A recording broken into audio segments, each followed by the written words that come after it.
en direct du Salon des maires et des collectivités locales pendant les 3 jours du Salon, le 21, 22 et 23 novembre. Si vous êtes pas très loin, nous vous invitons à venir nous rejoindre, à venir nous visiter. Et donc c'est un salon dédié aux élus, aux collectivités locales. Et donc j'ai envie de dire à toutes celles et tous ceux qui font la collectivité locale ou territoriale.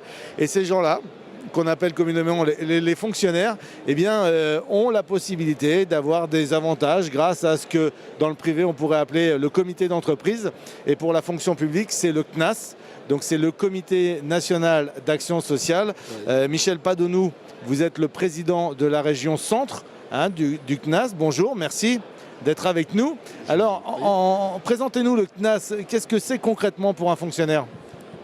D'abord, le CNAS a une structure associative. C'est une association qui a pour vocation de mutualiser pour l'ensemble des collectivités locales l'action sociale.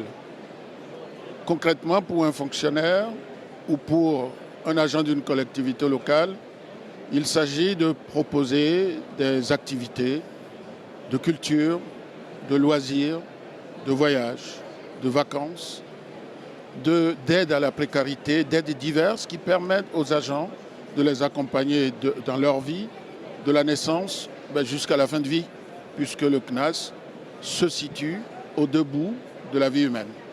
Alors on dit souvent que les fonctionnaires sont extrêmement bien lotis, qu'ils ont plein d'avantages. Est-ce que vous avez l'impression que les fonctionnaires sont mieux lotis que dans le privé? Est-ce qu'ils ont beaucoup plus, je parle du privé, des grosses entreprises qui ont des gros comités d'entreprise, bien évidemment, comparant ce qui est comparable, ou est-ce que vous avez l'impression que de toute façon, ce que vous leur proposez, je ne vais pas dire est indu, mais qui est un avantage? Vous parliez de précarité, il faut savoir que le salaire de certains fonctionnaires ne sont pas élevés et que ce petit plus qui leur est apporté au quotidien est véritablement un plus dans leur quotidien.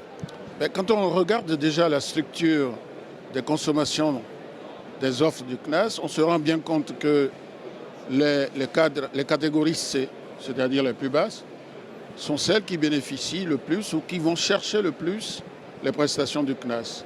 C'est dire effectivement, mais je dirais aussi en même temps, que les catégories B et les catégories C ne sont pas aussi dispensés d'aller bénéficier des offres du CNAS. Les offres du CNAS sont disponibles. Il y en a très peu qui sont sous condition de ressources, mais elles sont disponibles pour un principe d'égalité de tout le monde face à l'action sociale. Et pour cela, me positionner sur votre question pour dire que les fonctionnaires sont mal lotis, moi je ne le dirais pas. En revanche, le CNAS a pour vocation d'être attentif à toutes les catégories. Alors comment ça se passe concrètement? Le CNAS va démarcher des entreprises pour avoir des tarifs préférentiels, pour avoir des services? Non, pas du tout. Alors, les collectivités locales payent une cotisation en moyenne de 205 € par agent.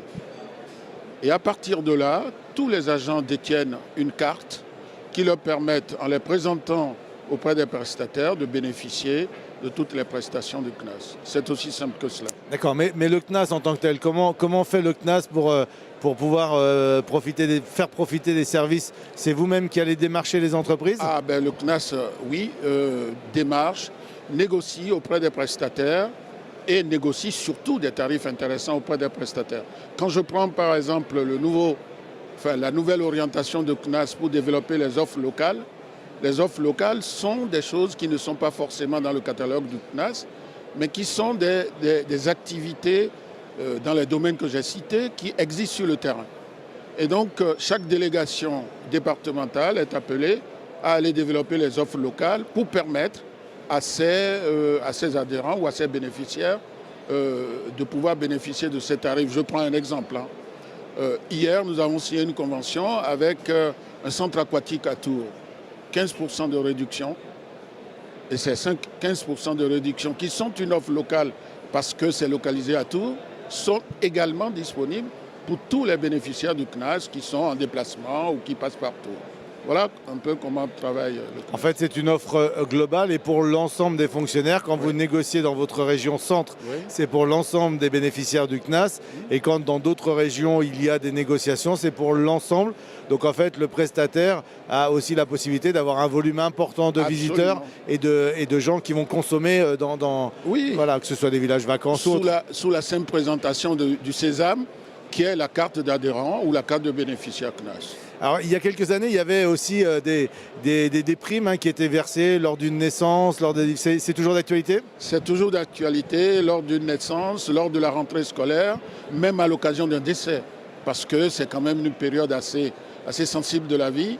Et donc, il y a un accompagnement financier pour les premières dépenses suite à un décès.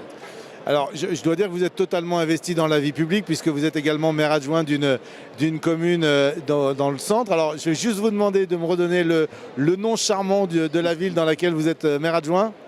Je suis deuxième maire adjoint d'une commune qui s'appelle la Ville aux Dames, qui est au sud, à l'est de Tours, entre Saint-Pierre-des-Corps et Montlouis. Et on appelle les habitants de la Ville aux Dames les Gynépolitains. Oh bah dites donc. Et alors, est-ce que dans cette ville, il y a des initiatives ? Qu'est-ce que vous organisez d'un peu spécifique ? Il y a des fêtes particulières ? Par exemple, la Journée internationale de la femme se tient toujours à la Ville aux Dames avec une grande affluence et une soirée dédiée aux femmes où les hommes sont invités à s'occuper des enfants à la maison. Eh bien écoutez, voilà une belle idée, un bel exemple peut-être à suivre pour d'autres communes. Pas forcément facile à mettre en place partout. Oui. Mais il y a aussi une commune au niveau du Mans qui s'appelle l'Homme, mais nous n'avons pas encore décidé de nous... D'un jumelage ?